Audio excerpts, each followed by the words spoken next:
Hello everyone, আসসালামু আলাইকুম। সবাই কেমন আছেন? ফুডিজ বিলা থেকে আপনাদের সবাইকে স্বাগতম।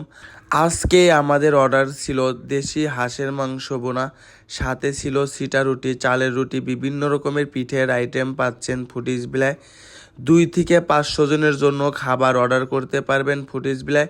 এছাড়াও কিন্তু বিয়ের অনুষ্ঠানে, গায়ে হলুদ অনুষ্ঠানে, বিভিন্ন রকমের অনুষ্ঠানে কিন্তু পিঠের ডালা সাজায় নিতে পারবেন আমাদের থেকে। এছাড়াও আপনাদের পছন্দ মতো কাস্টমাইজ করে বিভিন্ন রকমের খাবারের আইটেম পাচ্ছেন ফুডিজ বিলায়। অর্ডার করতে ইনবক্স করুন বা হোয়াটসঅ্যাপে যোগাযোগ করুন বা কন্ট্যাক্ট নাম্বারে যোগাযোগ করতে পারবেন। এই শীতের মধ্যে কিন্তু বিভিন্ন রকমের পিঠের আইটেম পাচ্ছেন ফুডিজ বিলায়। আপনি কিন্তু বাইরের কান্ট্রিতে থেকেও কিন্তু আপনার আত্মীয় স্বজনের জন্য আমাদের কাছে বিভিন্ন রকমের খাবারের আইটেম অর্ডার করতে পারবেন ইনশাআল্লাহ। অর্ডার করতে ইনবক্স করুন বা হোয়াটসঅ্যাপে যোগাযোগ করুন বা কন্ট্যাক্ট নাম্বারে যোগাযোগ করতে পারবেন। সবাই ভালো থাকবেন। আল্লাহ হাফেজ।